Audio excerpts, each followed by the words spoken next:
que sufren, vengan a mí los que están sin paz, que yo los consolaré,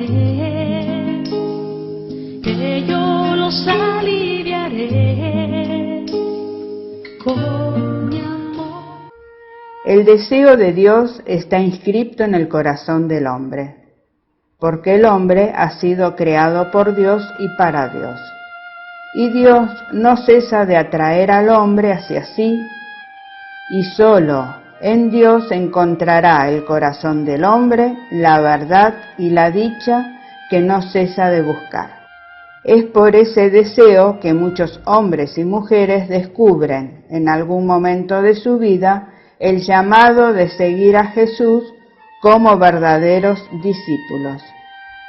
Es una búsqueda, un quiebre, un encuentro que cambia el eje de la vida.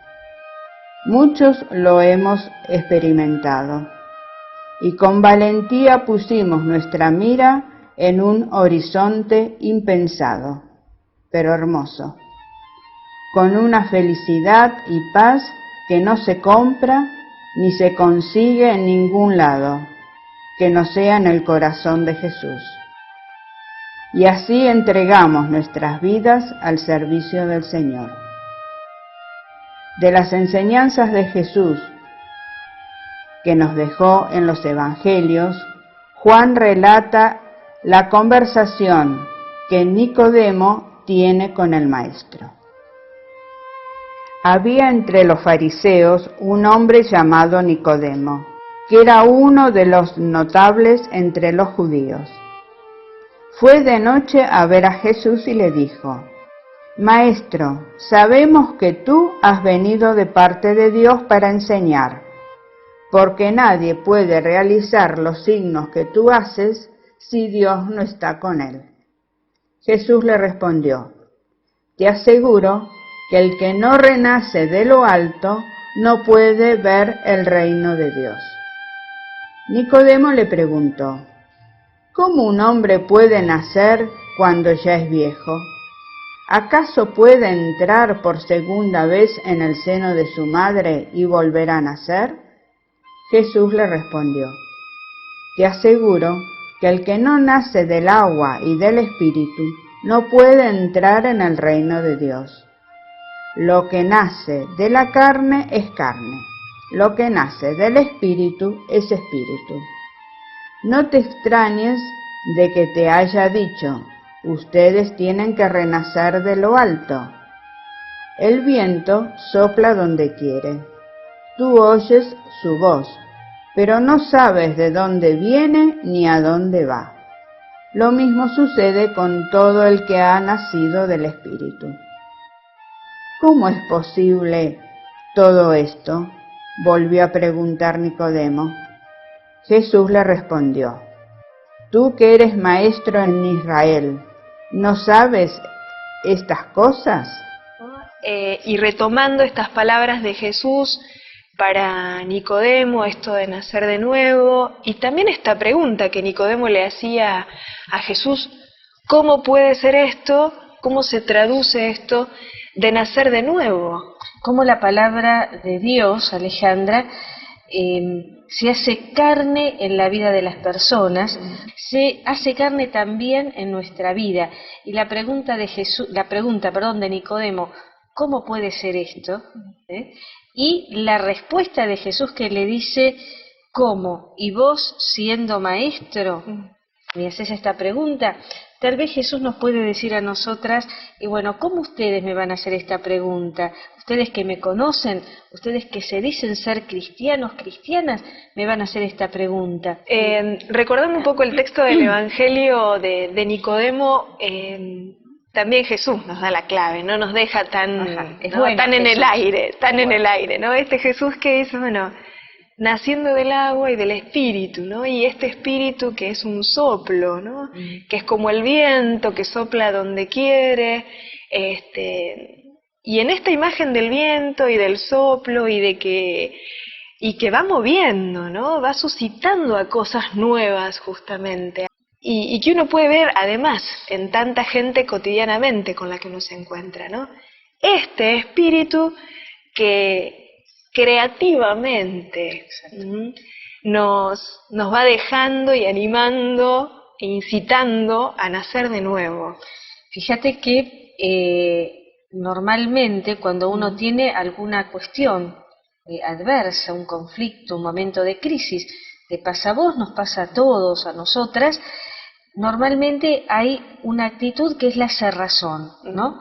Es decir, no encontramos salida, no encontramos caminos nuevos, simplemente quedamos ahí, diríamos, tantas veces paralizados, paralizadas, sin saber por dónde caminar. ¿Dónde se hace presente este espíritu que vos también nombrás, Alejandra, ¿no? Y vos decías, con un espíritu así de libertad. Tal cual. Y de creatividad. El ser humano tiene posibilidades fuertísimas de encontrar salidas a momentos de crisis y de cerrazón. Y ¿cómo puede ser esto de Nicodemo? Podríamos decir que puede ser esto porque nuestro corazón se abre a Dios. Qué hermoso. Porque nuestro corazón se abre al Dios Padre que nos crea, nos abre al Dios Hijo, a Jesucristo, que nos regala su espíritu, el mismo espíritu que lo pone en movimiento a Jesús, tal cual. El mismo espíritu que lo hace caminar por la Palestina, hacer milagros, trabajar, curar, es ese mismo espíritu que nos pone en movimiento a nosotros para que miremos la vida como regalo de Dios, ¿no? Y que al mirarla justamente con esta actitud de apertura, uno pueda descubrir cuántas posibilidades hay, ¿no? Porque en la vida, ante un no puedo, hay muchos puedos que se abren, ¿no? Hay muchos puedos que se presentan y que invitan también, ¿no? Lo cual no quiere decir que nosotros frente a una situación tengamos que tomar una actitud así ingenua y decir no pasa nada. Tal cual. Sí pasa, sí nos pasa. Y pasado ese momento, mirar toda la posibilidad y la riqueza que tiene la vida humana, que sale de las manos de Dios, para encontrarle este soplo nuevo. Este soplo que no es un viento, tal vez no venga la solución como un viento huracanado, como algo que se nos cae del cielo, una receta, sino como una brisa suave, apenas un soplido que la percepción de nuestro corazón tiene que captar, porque por ahí pasa Dios. Pasa Dios para decirnos, ¿por qué no intentás por este lado? ¿Por qué no te animás por esta salida? ¿Por qué no gritás y pedís auxilio? ¿Por qué no te dejás ayudar? ¿Por qué no abandonás esta actitud pesimista, resignada, escéptica, y te aventurás por un camino nuevo, que tal vez no sea difícil, tal vez sea solo desconocido? ¿Por qué no te animás a abrirle los brazos a Jesús?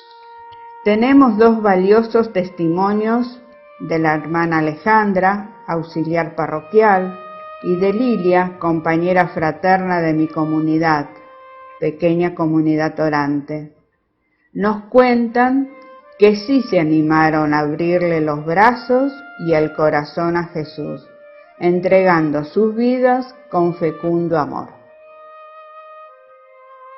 Siempre hay un momento en el que sí que uno va diciendo cotidianamente, que se va recreando en la historia, hay que pronunciarlo con definición, con certeza, de todo corazón. Y bueno, está llegando el momento, y para ese momento de fiesta, de celebración y de encuentro y de profesión perpetua, bueno, vale la pena prepararse y esto, ¿no? Como seguir sintonizando con el querer y con el amor de Dios, ¿no? Que es el que una vez te saca, te enamora y bueno, y se sigue, ¿no? Como manifestando y recreando en el camino. Pero ¿tenés ganas de contarnos cómo Jesús te fue enamorando en todo este tiempo, en toda tu vida, entrando en tu vida? Sí, cómo no. Por ahí justamente estos tiempos, estos espacios de retiro, estos espacios de tomar distancia de lo cotidiano, también ayudan como a poder mirar la historia y el camino y el proceso de otra manera, ¿no? Y encontrar en algunos momentos, sorprenderte de lo que Dios hizo, aunque vos en ese momento no tenías ni idea de lo que estaba aconteciendo y de cómo, como vos bien dijiste, Él estaba enamorando mi corazón y haciéndome esta propuesta, ¿no? Yo diría que el tema de la fe me viene por mis abuelas, ¿no? Tanto mi abuela materna como mi abuela paterna, ellas las dos a su manera y desde me fueron como mostrando con sus vidas, no llevándome, no arrastrándome, pero si yo me las pienso y me acuerdo de distintos momentos de mi infancia con ellas, y bueno, a misa o acompañándolas a visitar a un enfermo o ¿no? Como con esas actitudes, sobre todo mi abuela paterna. O si no, bueno, rezar en la casa, los santitos en un altar, ¿no? Preparar el pesebre, como todas la Pascua. La Pascua, ¿no? Pero fundamentalmente desde lo cotidiano, qué sé yo, la oración todas las noches, esas cosas son las que más me acuerdo y las que más me han significado, digamos, en el camino. Y bueno, para mí lo más, como el quiebre o la vuelta dentro de este camino, fue el momento de la confirmación, ¿no? Cuando en segundo año de secundario, bueno, era la propuesta de hacer el sacramento de la confirmación y en la escuela no se daba confirmación, para eso había que ir a la parroquia. Y bueno, yo creo que ahí fue también como que Dios me abrió, especial porque me abrió a otro espacio, dentro de la fe y dentro del camino y dentro de la religión y de todo este seguimiento, otro espacio, el de la parroquia. Entonces, otra gente, como que me dio más amplitud, ¿no? Y a partir de ahí ingresé a la parroquia, me confirmé y seguí en la parroquia, aunque estaba también en el colegio de las hermanas, pero bueno, yo creo que la parroquia a mí me dio, o me regaló, ¿no? Como descubrirme y desplegar, ¿no? Algo que estaba muy dentro y que me expresaba, esto de la iglesia así vivida, así compartida, los encuentros después diocesanos con los jóvenes, Invasión de Pueblos, que es un encuentro anual que se hace en la diócesis de Mar del Plata. Bueno, todo eso fue significando, y yo creo que el secreto de todo esto es cuando nos va ayudando a ser, ¿no? Ser nosotros mismos y ser desde lo más profundo, ¿no? En el decir, en el hacer, en el compartir. Y bueno, yo creo que la parroquia me fue dando como todo eso. Fue muy significativo el hecho de ir a misionar en el verano, ¿no? Cuando ya más grande y después de confirmada y después de un tiempo en la parroquia, se nos propone a varios jóvenes esto de participar en una misión, ¿no? Una semana, ir a otro lado, bueno, compartir la vida y la misión con la Virgen. Una realidad nueva. Tal cual. Y eso también me abrió. Porque esos hermanos tienen otro tipo de realidad. Tal cual. Entonces ya no quedabas solo en la parroquia o en eso que desde la parroquia se pudiera generar, sino que la parroquia salía y ahora se hacía también encuentro en otras realidades, ¿no? Eso también fue muy significativo y eso empezó a inquietar más profundamente y sinceramente mi corazón. Yo no pensaba en ser hermana, yo pensaba en ser misionera, pero no ser hermana porque yo sentía que ser hermana era demasiado para mí, que yo no iba a poder ser hermana, que para ser hermana uno tenía que ser casi perfecto, que para ser hermana uno tenía que como cumplir ciertas condiciones que yo no cumplía, ¿no? Yo me reconocía, bueno, bastante, muchas debilidades, ¿no? En esto de el temperamento, la soberbia, ¿no? Que bueno, que por ahí uno se descubre con tantas falencias, ¿no? Con falta de paciencia, con la intolerancia, con juicios, con tantas cosas. Y que una hermana no podía ser así, que una hermana tenía que tener como, ¿no? Más o menos ser perfecta. Claro, las alitas de santa. Claro, más o menos, la aureola también, tal cual. Ese era el ideario, el esquema, el imaginario que uno tiene. Pero son seres humanos, te digo. Y te das cuenta, claro, y después te das cuenta que gracias a Dios... Son seres humanos, sí. Son seres humanos y que la elección de Dios no pasa por la perfección, ¿no? Que la elección de Dios y el llamado siempre pasa por una disponibilidad y porque Él es el que llama, Él es el que elige y Él es el que apuesta siempre por el ser humano, ¿no? Por el hombre, por la mujer. Pero hasta que uno descubre eso, pasa tiempo, ¿no? Uno va haciendo el proceso. Sí. Así como fui descubriendo en el camino o iba sintiendo toda mi miseria, todo mi límite, toda mi vulnerabilidad, también Dios se encargó de decir, bueno, pero yo soy amor, ¿no? Y cuando uno ama, amar significa así como sos, ¿no? Dios nos ama, Dios me ama así como soy. Descubrir que Dios me amaba y me ama así como soy y no me pide que para elegirme o quererme sea de otra manera, ¿no? Sí me pide que en el seguimiento vaya transformando mis cosas, pero para quererme no pide que cambie. Bueno, si cambias te amo. No, yo te amo. Después, desde ese amor iremos transformando. Desde el amor es posible la transformación, pero la realidad más concreta y que a mí ¿no? Como que me descolocó, me desestructuró y me ayudó a confiar, es eso, ¿no? Dios es amor, como dice la carta de Juan, ¿no? Dios es amor y el amor ama. Y el amor ama así, sin condiciones, sin límites, sin excusas. El amor ama, ¿no? Y eso ayuda a confiar más y a sentirse así como contenida, abrazada y sostenida en el paso y en el camino. Sí. Esto, ¿no? Que ¿Nos querías leer algo?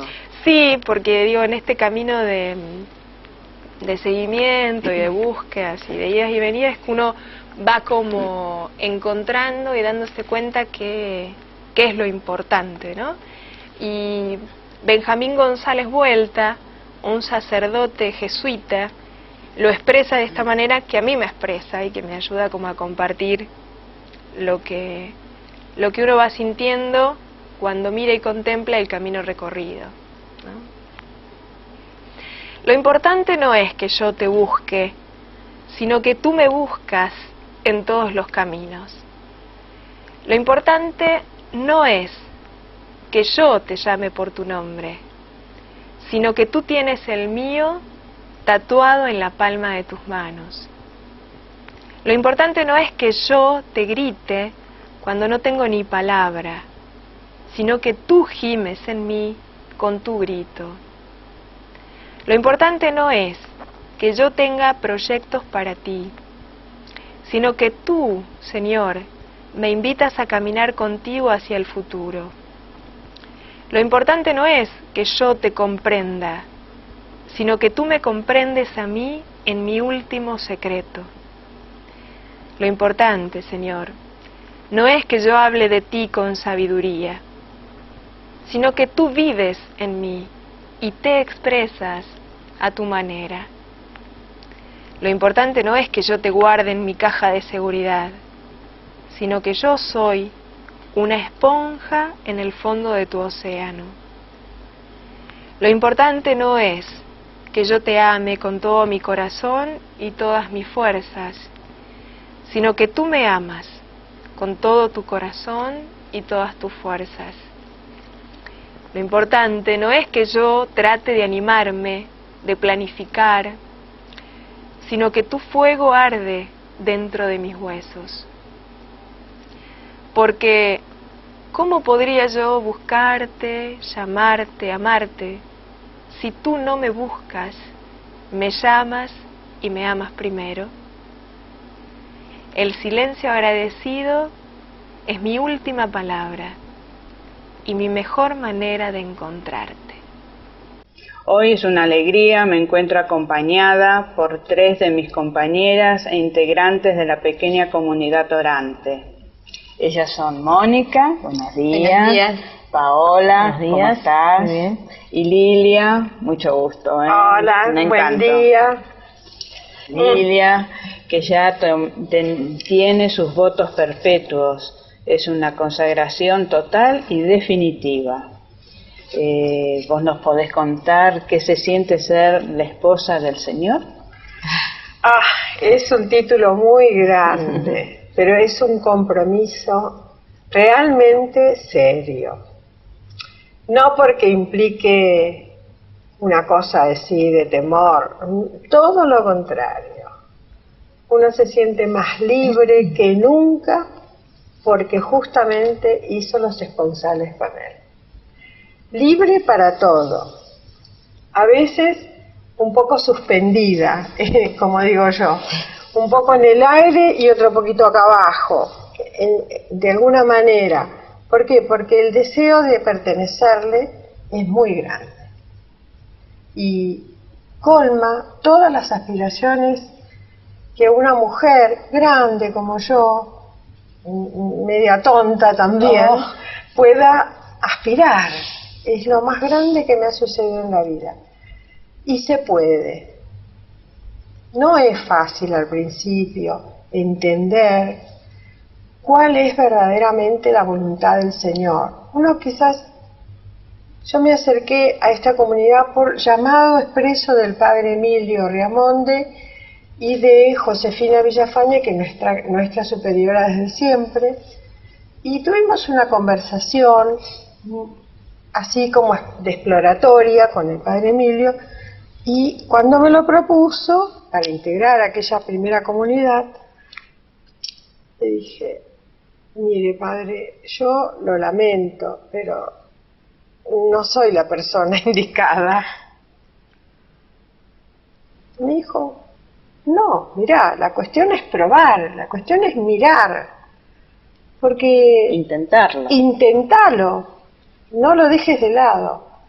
Bueno, yo inmediatamente de allí, de esa conversación, me fui a mirar en otras comunidades, como para integrarlas en vida común, en vida monástica.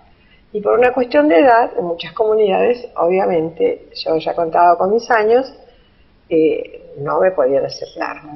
Entonces, bueno, me puse en oración, mejor dicho, el Señor me llevó a la oración, muy intensa en esos días preliminares, y finalmente, después de una semanita, una cosa así, dije: bueno, lo voy a intentar. Y así comenzó, primero mirando la comunidad, entendiendo algunas de las premisas, entendiendo los significados de las reuniones, de los pequeños retiros, y fue una experiencia muy, muy fuerte. Y bueno, esto de la consagración definitiva es la consecuencia de toda esa formación y de todo ese encuentro personal con Jesús y con nuestra patrona. Ahí está. Con Teresita, la más grande entre las grandes. ¿Qué podemos decir? Y Teresita, que es nuestra gran amiga,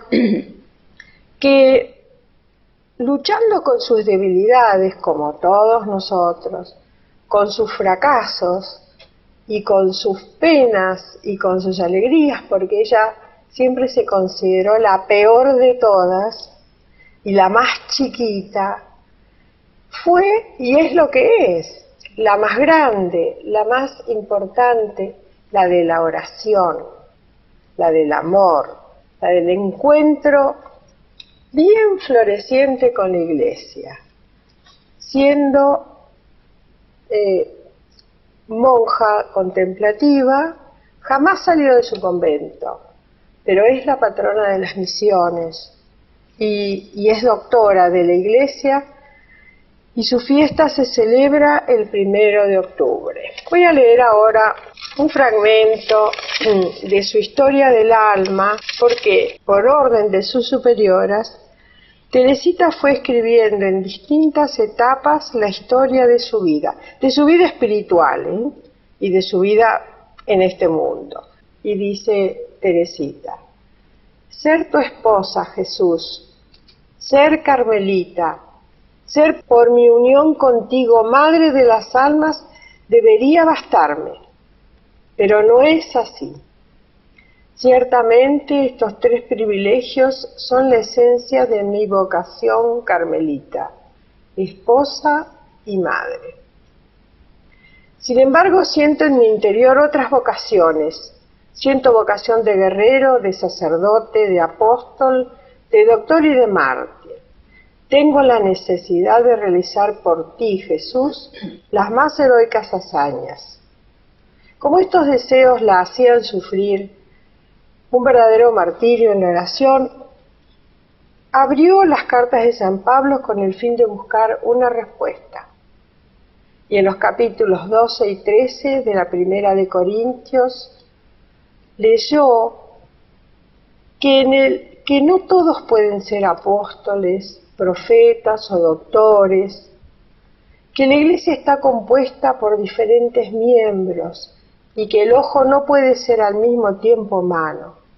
Sin embargo, esta respuesta tampoco colmó sus deseos, ni la paz. Igual que Magdalena, inclinándose sin cesar sobre la tumba vacía, acabé, dice ella, por encontrar lo que buscaba. Pero así me fui hasta las profundidades de mi nada y luego subí tan alto hasta encontrar lo que buscaba. Una frase la reconfortó: ambicionen los carismas mejores y yo les voy a mostrar un camino inigualable. Pablo explica que los mejores carismas no son nada si no hay amor, y que la caridad es ese camino que conduce a Dios con total seguridad. La caridad es la clave de su vocación y comprendió que si la Iglesia tenía un cuerpo reunido en diferentes miembros, no podía faltarle el más necesario, el más noble, que la Iglesia tiene un corazón y en ese corazón estaba ardiendo de amor. Que el amor podía hacer actuar a los miembros de la Iglesia y que si el amor se apagaba, los apóstoles ya no anunciarían el Evangelio y los mártires no derramarían su sangre. Comprendí, en una palabra, que el amor es eterno, dice Teresita. Entonces, comprendiendo su carisma, comprendiendo su camino, dice: Jesús, amor mío, al fin he encontrado mi vocación. Mi vocación es el amor. Encontró un puesto en la Iglesia del Señor y ese puesto, Dios mío, eres tú quien me lo ha dado. En el corazón de la Iglesia yo seré el amor. Así mi sueño se verá hecho realidad. Este testimonio ya tiene un tiempo, pero les comento que tanto Mónica, Paola y yo en la actualidad ya realizamos los votos perpetuos y que Alejandra también los hizo. Es decir, que todo el grupo perseveró y consagró su vida en una perpetua entrega, una permanente oración y una alegría espiritual que no cesa. Le doy gracias a Dios por permitirme escuchar su llamado. Le doy gracias también por estos espacios que compartimos. Este fue el programa número 50, que cierra un ciclo. Pero no desesperen, porque si Dios me sigue ayudando, habrá unos 50 más, por lo menos. Gracias a Ricardo por tu generosidad, tu paciencia y tu profesionalismo en la edición. Que el Señor los acompañe en el caminar y los ilumine para alcanzar la felicidad tan deseada. Gracias por seguirme acompañando. Para que mi amor no sea un sentimiento, tan solo un deslumbramiento pasajero, para no gastar las palabras más mías, ni vaciar de contenido mi te quiero. Quiero hundir más hondo mi raíz en ti y cimentar en solidez mi afecto,